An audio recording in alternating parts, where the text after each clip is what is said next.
Terima kasih masih di Sapa Indonesia Pagi, segmen Kompas Bisnis bersama saya Mario Sarung. Saudara, posisi cadangan devisa Indonesia bulan Maret naik dibandingkan posisi terakhir di Februari 2025. Kenaikan cadangan devisa berasal dari penerimaan pajak dan jasa, serta penarikan utang luar negeri pemerintah.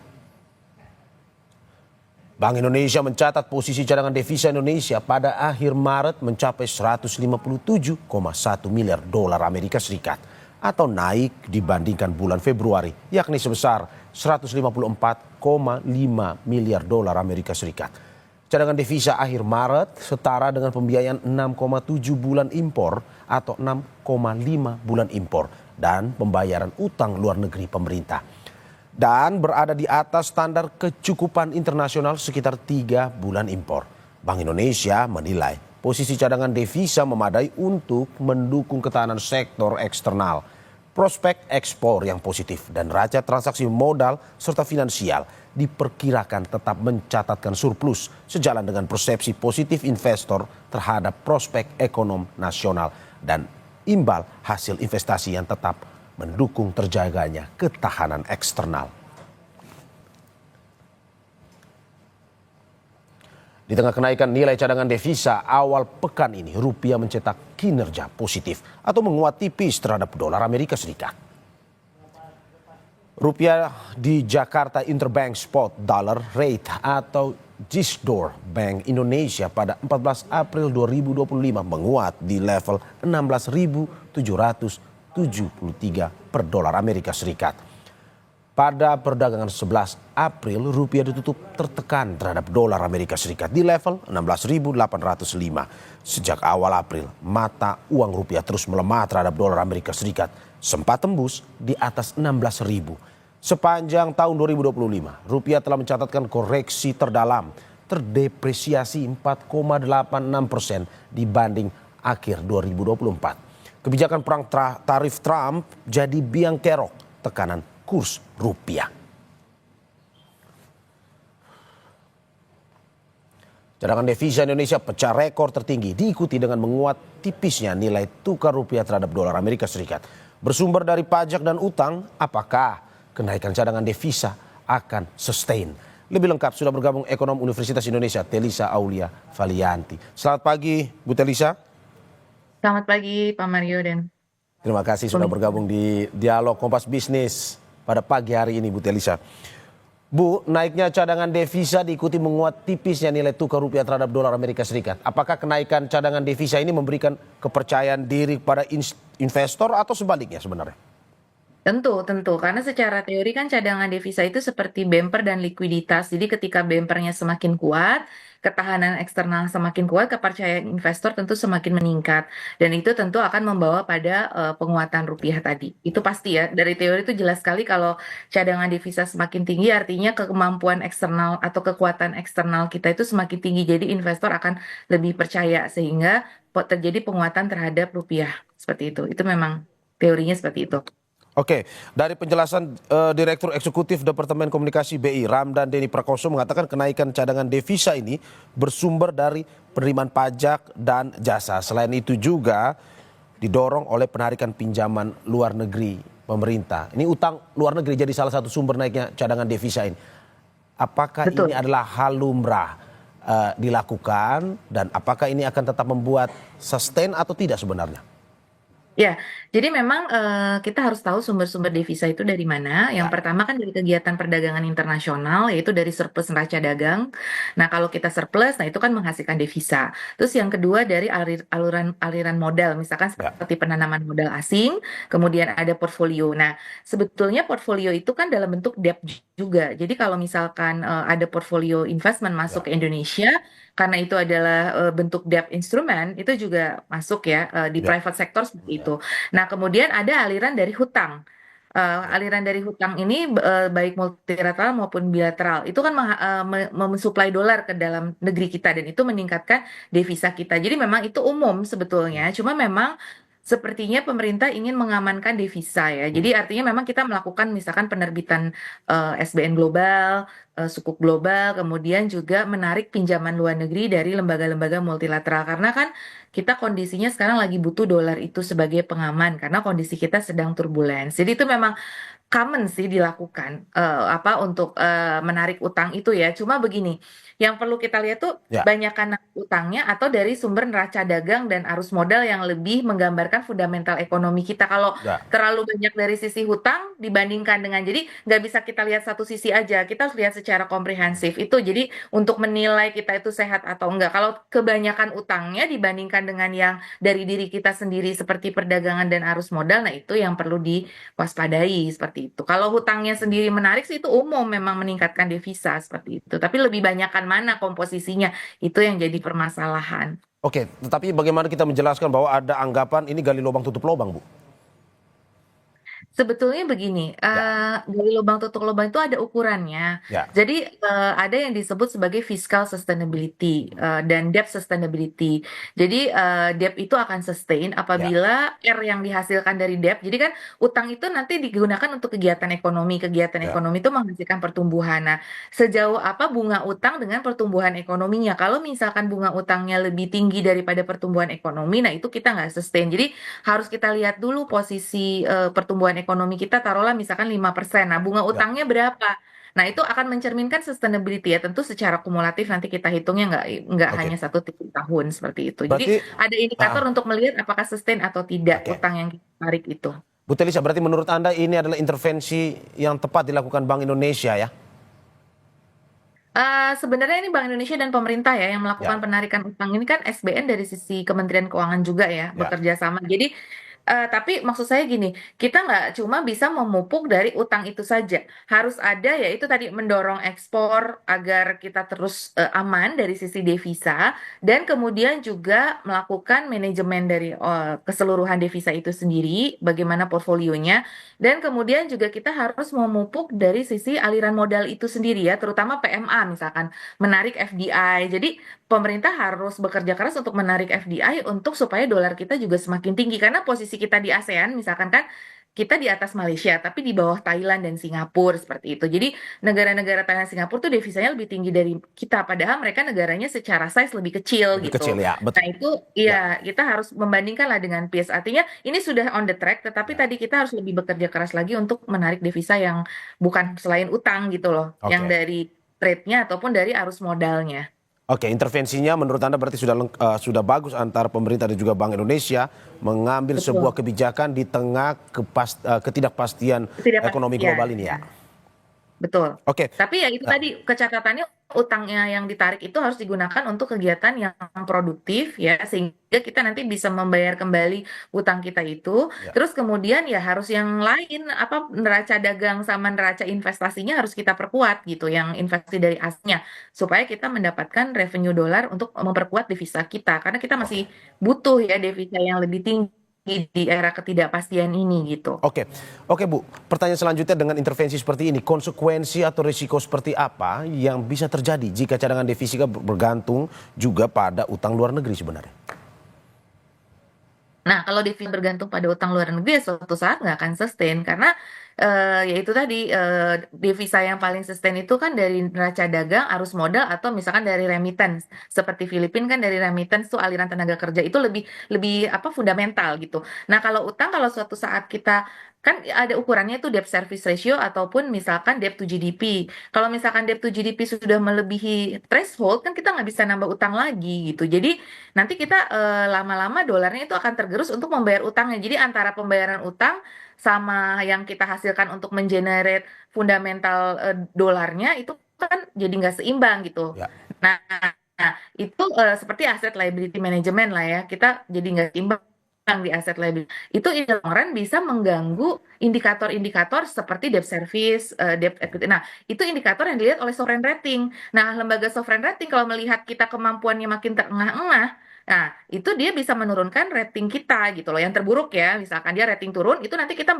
membayar bunga utang lebih tinggi lagi, akan naik tuh cost of fund kita gitu. Nah, stabilitas sistem keuangan kita bisa mengalami gangguan. Nah, disitulah potensi-potensi terjadinya guncangan di sektor keuangan seperti itu. Oke, Nah, itu yang kita tidak harapkan. Jadi pastinya pemerintah masih melihat sih threshold-threshold aman ini. Jadi artinya bahwa memang kita betul-betul butuh devisa yang dari fundamental supaya tidak terjadi naiknya resiko-resiko kita, country risk kita naik, kita makin terjadi. Nanti kalau country risk kita naik, ya investor makin meninggalkan kita. Nah, mhm, dolar makin berkurang. Nah, kalau dolar semakin berkurang, nanti lama-lama devisa kita tergerus. Nah, itu ya, resiko yang perlu kita waspadai gitu loh. Jadi artinya bahwa boleh in the short run kita itu mengandalkan kepada utang dulu ya untuk menjaga kestabilan pasar keuangan kita dan pasar dolar kita. Nah, tapi nanti by the time kita perbaiki struktural supaya kita benar-benar bisa mengeluarkan mesin dolar yang lebih fundamental tadi, yang lebih abadi lah gitu, mesin dolarnya oke, itu.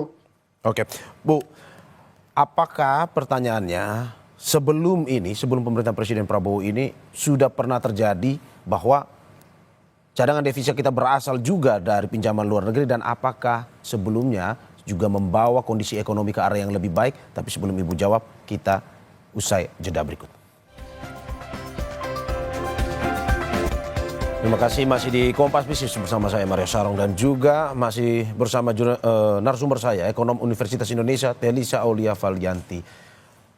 Bu Telisa, kita lanjutkan pertanyaan bahwa bagaimana melihat utang ini di mana utang luar negeri pemerintah pada Januari 2025 tercatat 204,8 miliar dolar Amerika Serikat. Secara bulanan naiknya sampai 5,3%. Lebih kencang dibandingkan bulan sebelumnya. Di luar cadangan devisa yang rekor, apakah pertumbuhan utang ini perlu juga diwaspadai? Ya, tentunya. Ya, Ya, di tengah kondisi global ini ya ada konsekuensi juga ya dari sisi kenaikan utang luar negeri karena kan kita tahu bahwa ada kenaikan resiko global ya, volatility index juga mengalami peningkatan. Jadi leverage kita ini juga harus kita jaga gitu. Artinya bahwa emang sih di dalam short term memang itu dibutuhkan dolar itu untuk menjaga keamanan di pasar keuangan karena terkait dengan persepsi mengenai ketahanan eksternal kita gitu ya. Tapi di sisi yang lain dengan pertumbuhan yang tinggi, kita harus mengejar dengan pertumbuhan ekonomi yang lebih tinggi lagi untuk membayar utang itu tadi gitu. Jadi kita harus meningkatkan kecepatan kita. Jadi antara kecepatan utang dengan kecepatan productivity kita itu harus sejalan gitu. Jadi jangan sampai kecepatan utang ini melebihi ya, kecepatan dari productivity. Nah, itu konsekuensinya. Jadi boleh-boleh saja kita mengambil hutang tadi karena untuk menjaga kestabilan keuangan, tapi betul. produktivitas kita harus kita tingkatkan karena nanti kan utang itu again harus kita bayar dan kita harus menjaga rasio-rasio tertentu terkait dengan hutang itu, entah rasio debt service-nya, rasio debt to GDP, rasio ya itu rasio-rasio keamanan ya dari debt sustainability itu sendiri. Nah, itu harus kita jaga. Makanya pertumbuhan ekonomi ini harus kita dorong untuk bisa ya itu tadi mengcover ini dan juga pertumbuhan dari komposisi BOP kita sendiri ya. Raca pembayaran kita harus kita jaga dengan sehat supaya tadi bisa membayar utang-utang tadi gitu. Oke, Jadi kecepatannya itu harus kita tingkatkan ya. oke. Bu Telisa, bahwa tadi kita sudah berbincang terkait dengan kondisi ekonomi global yang belum pasti. Di mana menarik ini bahwa selain utang adalah penerima pajak dari cadangan devisa ini. Ini bagaimana kalau Anda melihat prospek kenaikan pajak tahun ini ke cadangan devisa apakah juga akan sustain mengingat ekonomi seperti yang kita bilang tadi lagi belum pastinya. Nah, pajak-pajak ini kan yang terkait dengan dolar ya, Ya, pajak-pajak yang terkait kegiatan perdagangan ya, internasional. Ini kan kita tahu kondisi pasca Trump ini kan sangat akan apa ya geopolitical dan geoeconomic fragmentation itu semakin tinggi ya dan ya, trade global bisa mengalami penurunan padahal pajak kita mungkin relate dengan geopolitik global itu ya sangat terkait. Jadi kalau misalkan ada penurunan ya kita khawatir ada ancaman downside risk juga pada penerimaan pajak di sisi international trade. Nah, kemudian pajak-pajak international trade juga kan kita turunkan ya seperti PPh impor, bea masuk dan lain sebagainya itu justru diturunkan kan karena untuk negosiat sama Presiden Trump supaya kita tidak dikenakan reciprocal tarif yang tinggi. Nah, ini kan berarti ada ancaman lagi gitu kepada penurunan itu gitu. Nah, tapi ya again kalau kita masih bisa meningkatkan di quantity walaupun tarif turun tapi di quantity again bisa kita ya. kejar ya itu bisa terkompensate. Jadi kuncinya bagaimana kita meningkatkan di sisi kuantitas perdagangannya itu sendiri supaya tidak turun meskipun nanti tarifnya turun gitu. Nah, itu yang harus kita jaga ya dan ya mau nggak mau kita harus menggenjot juga pasar-pasar yang non tradisional ya. Maksudnya tidak hanya mengandalkan kepada pasar AS untuk tetap menjaga penerimaan perpajakan dari sektor luar negeri ini juga tetap bisa kita jaga karena mereka menghasilkan dolar seperti itu. Karena Oke. kita tadi masih membutuhkan dolar yang fundamental tadi. Oke, ada beberapa alternatif yang dilakukan seperti misalkan manuver bank sentral sejumlah negara yang dalam beberapa tahun terakhir memborong emas untuk Betul. cadangan devisa, Bu. Artinya emas apakah satu-satunya safe haven saat ini yang bisa diandalkan atau bagaimana menurut Anda? Jadi gini, ada teori yang menyatakan bahwa kita itu dunia kekurangan safe haven. Safe haven di dunia itu apa aja sih? Pertama dolar ya, Ya, kedua emas, kemudian ketiga apa lagi ya? Nah, ya, basket currency alternatif itu seperti yen, biasanya Japanese yen, dan belakangan ini muncul dan euro ya, yen dan ya, euro. Kemudian muncul itu apa renminbi atau yuan, karena yuan itu masuk ke dalam special drawing rate IMF sejak 2015. Nah, itu pilihan-pilihan alternatif safe haven. Nah, kita tinggal pilih mau yang mana nih di antara lima. Nah, beberapa negara sejak terjadi perang Rusia-Ukraina, kalau ya. kita lihat trennya benar sekali memborong dolar. Kenapa? Memborong emas. Kenapa? Emas, ya, Karena kan US lagi nggak pasti ya, ekonomi ya, US lagi bermasalah, apalagi ditambah Donald Trump sekarang, orang kan makin rame-rame meninggalkan dolar. Kita lihat indeks dolar kan melemah ya, karena ya, ada ketidakpercayaan. betul. Orang larinya kemana? Emas lah yang dianggap masih aman Ya, gitu. Nah, makanya emas kan rally banget tuh harganya. Walaupun itu nggak bagus kalau terlalu rally juga nanti suatu saat crash boom bang juga ada titiknya gitu. Nah, itu harus hati-hati juga. Karena apa? Tadi terlalu banyak di emas gitu. Nah, ya, kenapa mereka juga ke emas? Karena sejak perang itu kan kalau kita lihat Rusia itu dikenakan embargo atau apa ya semacam hukuman karena dianggap melakukan agresi kepada Rusia. Nah, kepada Ukraina. Nah, itu Rusia kan dikenakan denda kepada SWIFT ya, tidak boleh melakukan karena transaksi-transaksi internasional asing itu mata uang adanya di SWIFT. Nah, ya, SWIFT itu membekukan. Nah, itu kemudian jadi Rusia tuh masih tetap bisa survive kita lihat loh. ya. Kenapa dia masih bisa tumbuh dan sebagainya walaupun sudah diembargo seperti itu, sudah diblokir SWIFT-nya karena dia pakai transaksi emas salah Mm-mm. satunya. Nah, itu juga makanya negara-negara mulai mikir, wah kita nih suatu saat karena perang melawan Amerika takutnya suatu saat di embargo juga ya harus punya alat transaksi perdagangan apa balik ke zaman dulu yaitu emas gitu. Nah makanya mereka memborong emas gila-gilaan kan. Ya, Kita lihat ini belakangan nih Uzbekistan juga sampai memborong berapa gitu. Jadi selain BRICS ya negara-negara Brazil, ya. Rusia, India, Cina itu semua memborong emas gitu. Kecuali kita ya, kita tidak terlalu gitu di dalam memborong emas ini gitu. Kalau kita lihat memang tren memborong emas ini terjadi di bank sentral besar di dunia seperti itu. Karena ya Oke. itu tadi ingin menjaga khawatir dengan dolar tadi, khawatir nanti suatu saat di embargo juga mereka punya alternatif dan ya emas itu nilainya juga naik. Jadi kecadangan devisa juga itu cukup positif growth-nya nanti kalau bisa punya portfolio emas ini. Oke, dari penjelasan Anda, analisis Anda, apakah ini artinya ada tren peralihan instrumen cadangan devisa dari mata uang dolar ke emas? Dan kalau memang Oh iya, betul, betul. Ada shifting apa itu. konsekuensinya sebenarnya, Bu Telisa?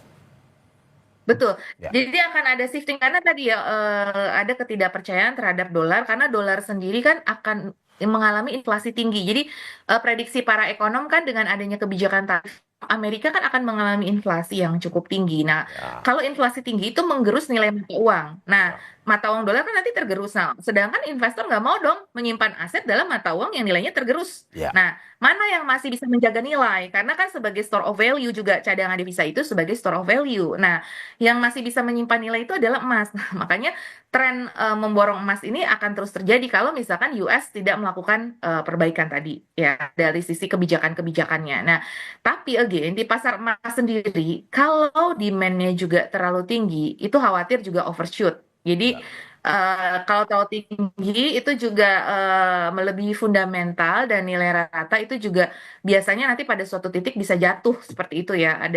Nah itu yang harus dijaga juga. Jadi kita juga memang benar mungkin perlu melihat bank sentral kita ya peran pemborongan emas ini mungkin kita juga perlu naikkan tapi tidak pada yang terlalu berlebihan karena khawatir juga nanti suatu saat kalau pada satu titik di harganya jatuh karena ini juga nanti mungkin kondisi berbalik gitu ya Ya. itu tetap harus dijaga. Jadi kestabilan sistem keuangan dunia ini juga bagaimana nanti antara emas, dolar, dan mata uang lain Ya. itu dikhawatirkan bisa menimbulkan fulfilling panics dan gangguan pada sistem keuangan. Karena sistem keuangan tuh biasa terganggu ya kalau terlalu berlebihan di salah satu hal, itu flow of the game-nya. Kalau terlalu berlebihan di overshoot atau overheating di salah satu aset, nah itu bisa terjadi apa namanya bubble dan kemudian itu bisa jatuh secara tiba-tiba. Nah, itu yang tidak diharapkan. Makanya ada yang namanya macroprudential policy ya di dunia itu untuk menjaga agar ini semua lebih stable. Jadi ya bank sentral di dunia pun harapan kita, makanya ini harus dibicarakan bukan cuma Indonesia sih Ya. sebetulnya di G20. Karena G20 itu membahas stabilitas sistem keuangan. Seharusnya kita membahas nih kondisi sekarang.